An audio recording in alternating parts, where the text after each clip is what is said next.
Welcome all. Today we are going to learn an important concept about all living organisms which helps them to survive.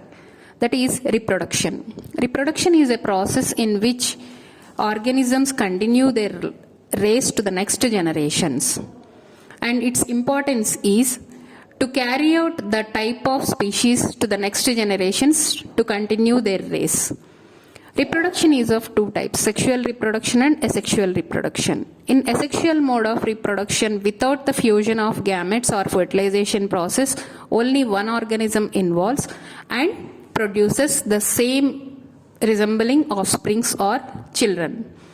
Whereas in sexual mode of reproduction, two organisms involve, fusion of gametes takes place. This process is called as fertilization, and the new offsprings or babies are produced.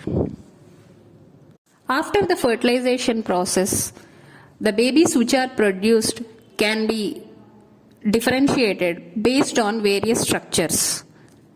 The organisms are categorized into different types based on the presence of external ears, hair on the body. Organisms like mammals, they have external ears and hair on the body. In organisms like tortoise, lizard, fish, their body is not covered with hair, but it is covered with either scales or shells. They lay eggs. The mammals, they directly give birth to babies, feed them with their milk produced by the mothers. Whereas in organisms like fish, frog, tortoise, they lay eggs. The babies develop in the eggs. After the complete development, they hatch out from the eggs and come out. In this way, organisms can be differentiated. The organisms which lay eggs are called as oviparous, and the organisms which give birth to babies are called as viviparous animals. When we observe the fertilization process, fertilization takes place only during sexual mode of reproduction.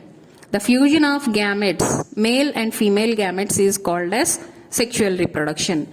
In sexual mode of reproduction, two different organisms they involve and results in the fertilization process. Male gametes and female gametes, these either internally or externally they fuse and produce babies, or fertilization process takes place. When we check the process of fertilization in flowers, the flowers contain different structures like calyx, corolla, androecium and gynoecium. Androecium is the male part of the flower and gynoecium is the female part of the flower. After the pollination, that means the transfer of pollen grains to the stigma, a long tube develops in the stigma which runs all through the style and reaches the ovary. In the ovary, the female gamete called egg or nucleus, female nucleus will be present. The pollen grains which contain male nucleus travels through the pollen tube and reaches the ovary and fuses with the female nucleus and fertilization takes place. After the fertilization, all the parts of the flowers they wither away like calyx, corolla, etc. Even stamens also or androecium. The ovary with ovules gets developed into fruit. After fertilization or post-fertilization changes which we can observe in flower are ovary develops into fruit and ovules develops into seed. When we check organisms like humans, the fertilization takes place internally. Inside the body, fertilization takes place. And in humans, the different types of sexes we can observe. That means males and females separately they exist.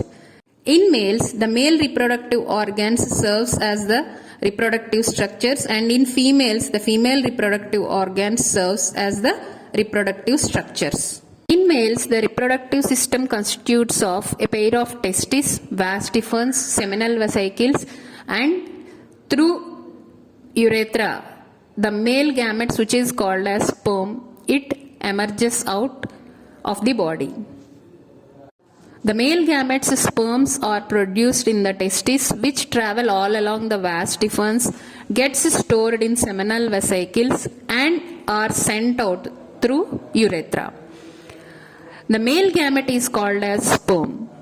Coming to its structure, it contains three parts: head, neck and tail. The head region contains nucleus and a sharp structure called acrosome at the tip. The neck piece joins the head and tail. The tail helps the sperm to swim easily in the seminal fluid and helps it to reach the ovum.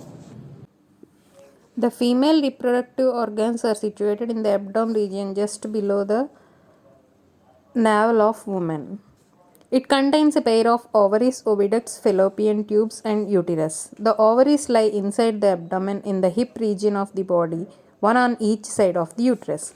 Each ovary is placed just below the funnel shaped opening into the fallopian tubes. The ovaries produce female gametes called ova, ovum in singular, or eggs. In human beings, single matured egg is released into the oviduct by one of the ovaries every month. Uterus is the part where development of baby takes place. Like the sperm, ovum is also a single cell. The ovum is surrounded by an outer covering and a nucleus floating in cytoplasm is found in the center of it. Male gametes sperms, females produce female gametes ovum. Both they fuse through process of fertilization and form a structure called zygote. The zygote develops into embryo. Embryo in the uterus of mother develops into baby. The cells then begin to form groups that develop into different tissues and organs in the body. This developing structure is termed as embryo. The embryo gets embedded in the walls of the uterus for further development. The embryo continues to develop in the uterus. It gradually develops body parts such as hands, legs, eyes, ears, etc. When the embryo develops fully and the other parts are distinct, it is called as fetus. The period from zygote to fully developed fetus is called pregnancy period. Usually, after completion of this period, that is about 270 to 280 days, a baby is born. This is called gestation period. You have heard in some women, oviducts are blocked. These women are unable to bear babies because sperms cannot reach eggs for fertilization. In such cases, doctors collect freshly released eggs and sperms and keep them together for few hours for IVF or in vitro fertilization outside the body. In case of fertilization occurs, the zygote is allowed to develop for about a week and then it is placed in the mother's uterus. Complete development takes place in the uterus and the baby is born like any other baby. Babies born through this technique are called test tube babies. This term is actually misleading because babies cannot grow in test tubes. In some animals, fertilization takes place inside the body of the female like humans. But in some animals, the fertilization takes place outside the body. The process of fertilization that takes place outside the body of an organism is called external fertilization. For this, we have to observe frogs' fertilization process, development of adult frog from eggs. Frogs reproduce externally. The young ones of some animals resemble their parents and some do not. When they emerge out from the eggs, such animals undergo a process called metamorphosis. Meta means beyond, morph means form. Thus, transformation of shape of the body occurs during development over a period of time and only then they begin to resemble their parents. When we observe the young ones of frogs, they look like fish. These fish forms are called tadpoles. Frogs, they lay eggs in water. These eggs hatch out and young ones of frogs called tadpoles, they emerge into water. In water, they feed on algae-like substances like fish. They have tail, they swim like fish and develop into adult frog. The whole process of development of frog, it is called as metamorphosis. Even frog also they are unisexual. That means male and female organisms they exist separately like humans. But some organisms like earthworms they are not males or females. They carry both male and female reproductive organs. Such animals are called as bisexual animals or hermaphrodites. Though we have studied different modes of reproduction processes, other modes of reproduction process also exist. Cloning. The story of Dolly the clone. Cloning is the production of an exact copy of a cell, any other living part, or complete organism. Cloning of an animal was successfully performed for the first time by Ian Wilmot and his colleagues at Roslin Institute in Edinburgh, Scotland. They successfully cloned a sheep named Dolly. Dolly was born on 5th July 1996 and was the first mammal to be cloned. During the process of cloning Dolly, a cell was collected from the mammary gland of a female fin Dorset sheep. Simultaneously, an egg was obtained from Scottish blackface Eve. The nucleus was removed from the egg. Then the nucleus of the mammary gland cell from the fin Dorset sheep was inserted into the egg of Scottish blackface Eve, whose nucleus had been removed. The egg thus produced was implanted into the Scottish blackface Eve. Development of this egg followed normally and finally Dolly was born. Though Dolly was given birth by the Scottish blackface Eve, it was found to be absolutely identical to the fin Dorset sheep from which the nucleus was taken, since the nucleus from the egg of the Scottish blackface Eve was removed. Dolly did not show any character of a Scottish blackface Eve. Dolly was a healthy clone of the fin Dorset sheep and produced several offsprings of her own.